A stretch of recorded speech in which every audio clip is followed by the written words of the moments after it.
Welcome and hope you're doing well. We're going to talk about the 5 multicultural things we learnt about Sidney Poitier and reveal those highs and lows. Hopefully it will inspire or even motivate you, as we only judge a person by their character, not race, colour or religion. So please join our multicultural family if you're new. My name is Bobby Said. I am the founder of the Emma Show and have spoken with Sidney Poitier about him receiving an Emma Lifetime Achievement Honour, as he supported the values that make our world multicultural. As we were busy planning to award him, sadly our show got cancelled beforehand by the TV execs, as it probably wasn't dominated by their own particular racial group. The show was a truly multicultural format, and it doesn't pigeonhole us into any one ethnic group, as the media execs like to simplify their own programming strategy on racial grounds. Sidney Poitier had worked in the classic Hollywood era, and it was a difficult time for actors of colour where they had been pigeonholed into playing stereotypes of ethnic minorities. Sidney pushed through all of this. He was unable to sing, which was the requirement considered at the time for black actors in classic Hollywood. Working with this obstacle set against him, Sidney was set out to home in his craft as an actor on stage, only choosing to branch out into film in 1949. Amongst his stage credits include the ancient Greek comedy Lysistrata, which he performed in 1946. That was considered groundbreaking at the time by featuring only black actors. His role often carried much nuance, with award-winning roles such as Noah Cullen in The Defiant Ones, which would earn him the first Oscar nomination and BAFTA Award for the Best Actor in 1958, and Virgil Tibbs in The Heat of the Night. In the 1970s onwards, he would venture beyond acting, where he would participate in the campaign for the independence movement in Bahamas, which would be achieved in 1973. He would also dedicate much of his focus to directing, with films like Buck and the Preacher, Uptown Saturday Night and Fast Forward. Beyond the creative industry, he has also served as Bahamas ambassador for Japan in 1997 and has served as the nation's representative for UNESCO. As you can see, Sidney has achieved so much in his life.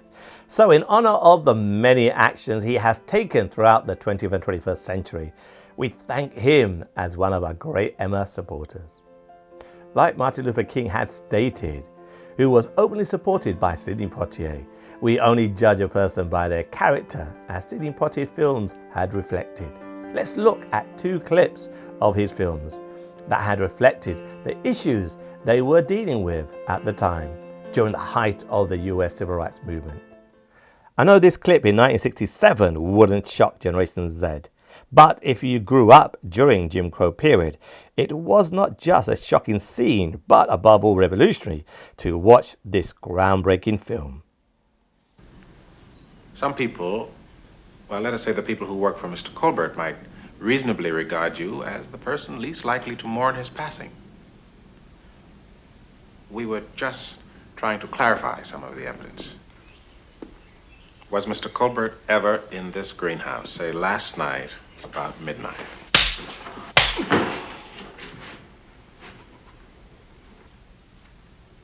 We are celebrating a life of one of the most iconic actors of the classical Hollywood era. Sidney Poitier, in the previous clip, In the Heat of the Night, highlighted the racial issues, and the coming clip in Guess Who's Coming to Dinner highlighted both communities' ingrained tribalism. Dad, you're my father.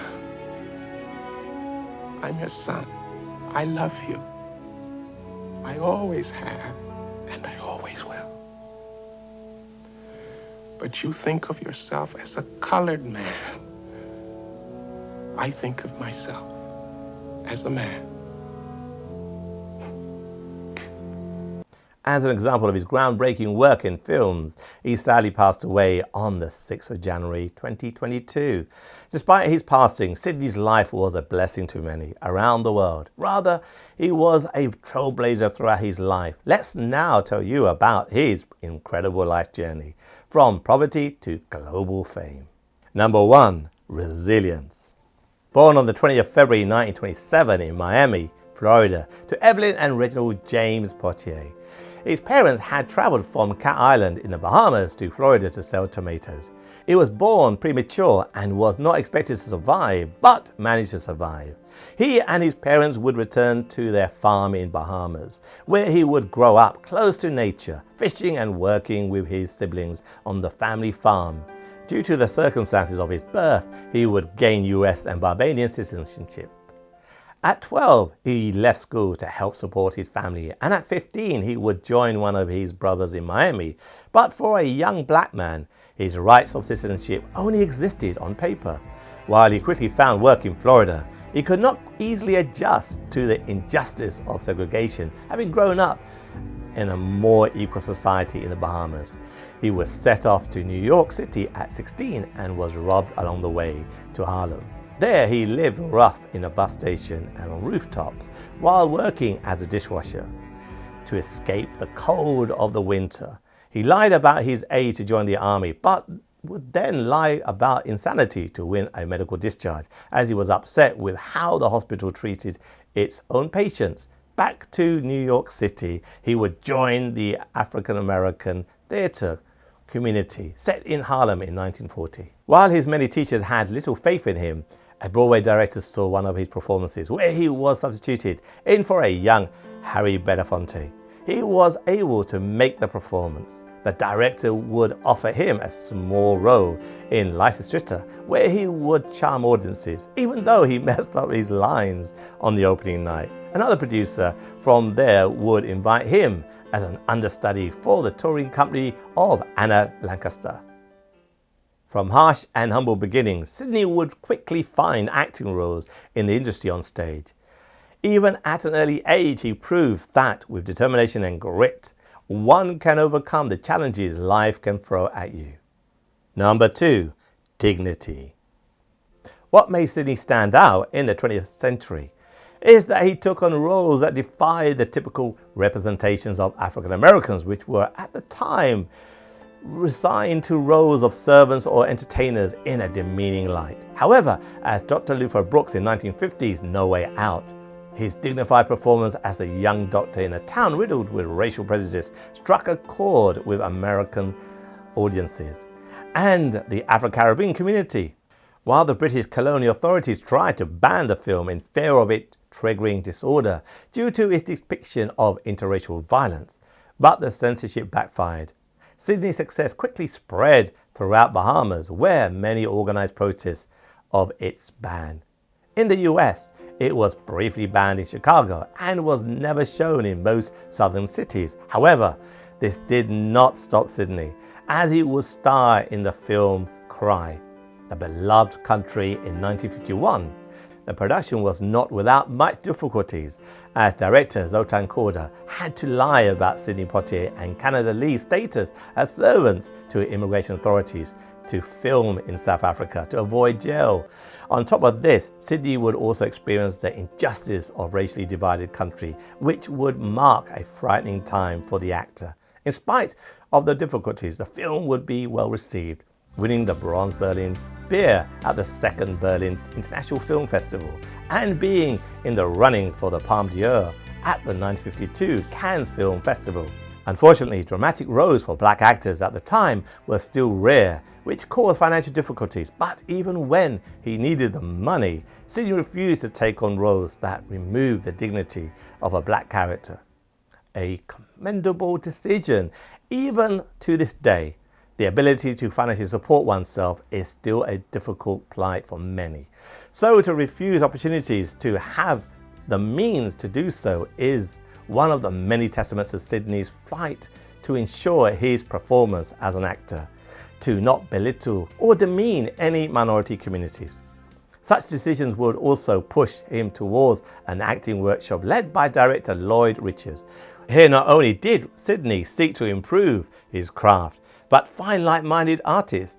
It would then be in the 1955's Blackboard Jungle, where he would capture the heart of the international audience. Yet again, this combined with his role of Martin Ritt in 1957's The Edge of the City, that made it impossible for the industry to now ignore him.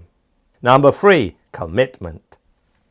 In 1958, he would star alongside Tony Curtis in Stanley Kramer's The Defiant Ones, where Sidney Poitier would receive much praise for his performance. The film itself was also a critical commercial success, where it landed 8 Academy Award nominations, including Best Picture and Best Actor for both stars.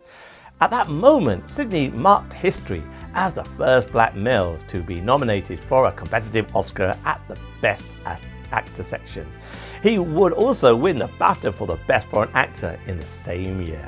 Following The Defiant Ones, Sidney acted in the first production in Raisin in the Sun with Ruby Dee on Broadway at the Ethel Barrymore Theatre in 1959.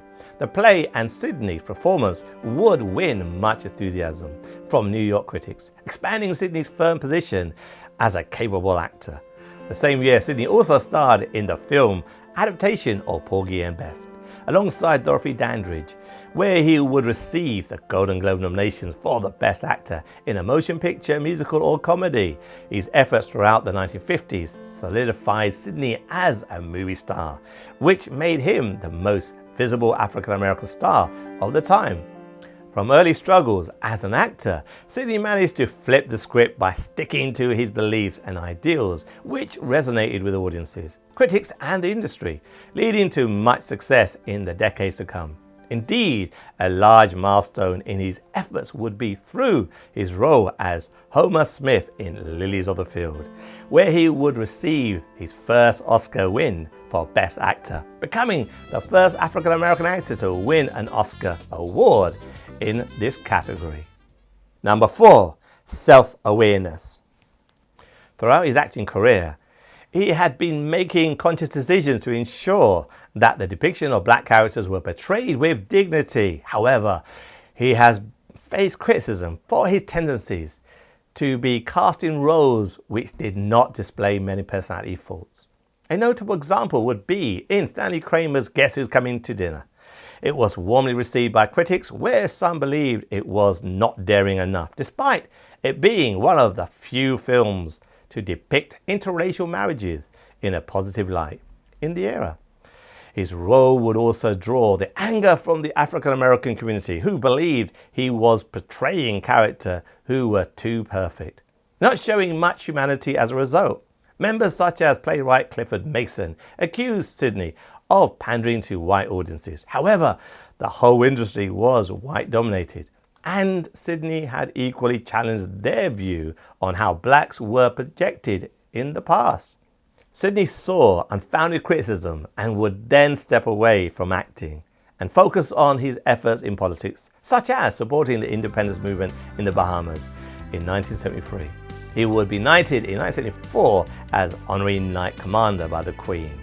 He would also show further support for the civil rights movement by volunteering alongside Halle Belafonte to post bail for civil rights protesters who staged a sit-in during 1966.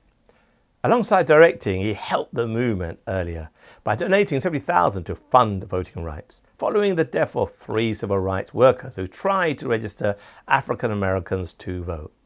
Alongside directing in the 1970s, Sidney was also an active member in the Directors Guild, being a member of the Eastern Directors Council. His directorial ventures also broke Hollywood tradition, such as with 1972's Buck and the Preacher, by showcasing the tension and solidarity between African Americans and Native Americans. Similarly, with Let's Do It Again in 1975, Sidney and screenwriter Richard Wesley brought powerful black women to the screen who stood toe-to-toe with their male characters. For his efforts to reshape how the industry portrayed black characters, his commitment for the civil rights movement, and his work in the Bahamas, Sidney would be awarded the Lifetime Achievement Award by the American Film Institute in 1992. He was also awarded the Presidential Medal of Freedom by Barack Obama in 2009. And most recently, he received the Golden Plate Award from the American Academy of Achievements in 2014. Number 5. Honor. Throughout his career, many noted Sidney for his poise. In 1976, Dr. Martin Luther King paid tribute to Sidney by stating, "He is a man of great depth, a man of great social concern, a man who is dedicated to human rights and freedom." Alongside longtime best friend Harry Belafonte, they were key participants in the famous march at Washington, D.C. in 1963, which brought the plight of the civil rights movements to the numerous American households that increased white support. Sidney was also a notable director working within the blaxploitation era, where he sought to present black characters as smart, sly and funny in opposition to some of the negative stereotypes that would be promoted during that era. He would be awarded the coveted Cecil B. DeMille Award in 1982, making him the first African-American recipient since its conception in 1952. When awarded, he was noted for his charismatic screen persona, which brought him into the definite leading man status. Many creative todays have looked up to Sidney. Morgan Freeman, alongside Emma winner Desmond Washington and Halle Berry, for example, have cited Sidney as their inspiration, guiding light and friend. His uncompromising strive to present black people on screen with honor and dignity touched many. Sidney himself knew what he had to do when he became aware of the injustice and unfair treatment of members of the black community and its portrayal on screen. In 2008 interview with Larry King, he stated, "I had a sense of responsibility, not only to myself and to my time, but certainly to the people I represented. And so I was charged with a responsibility to represent them in ways that they would see and say, okay, I like that." The refusal to back down on his belief proved not only to be empowering, but a game changer. His Oscar win in 1963 broke down a barrier which stood in the way of many black actors. In a conversation with Sidney, Oprah Winfrey had noted how powerful of a moment the historic win meant to her and stated, "In my spirit, I knew that because you had won the Oscar, I too could do something special, and I didn't even know what it was." His 1980 film Stir Crazy starred Richard Pryor and Gene Wilder, which would also be the first film by an African-American director to pass the $100 at the domestic box office in the US. In his diplomatic career, he was the Bahamas ambassador for Japan from 1997 to 2007 and the ambassador of the Bahamas to the United Nations Education, Scientific and Cultural Organizations from 2002 to 2007. For his numerous achievements as an actor, director and ambassador, Sidney has received the Screen Actors Guild Lifetime Achievement Award in 2000 and the BAFTA Fellowship in 2016. Very few actors ever passed through both creative and diplomatic terrains, making Sidney one of the few of his generation. In summary, in the height of the American Civil Rights Movement, Sidney had been touted as the sole representative of African Americans in the 1950s and the 1960s. His unwavering sense of honor and dignity despite harsh times carried him to both commercial and critical success. From his participation in the Civil Rights Movement, then as a director and a diplomat, his fierce determination to set things right for those marginalized. At the announcement of his passing, peers and successors alike all expressed their gratitude for Sidney's efforts during the 20th and the 21st century. Hope you found our story about Sidney useful and would like to thank you for watching.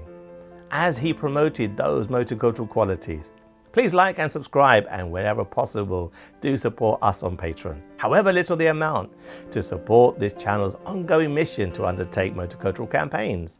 And remember, as Sidney did, to hold your head up high and with grace in the face of adversity. So remember, it's what's inside that counts. And until next time, keep it multicultural.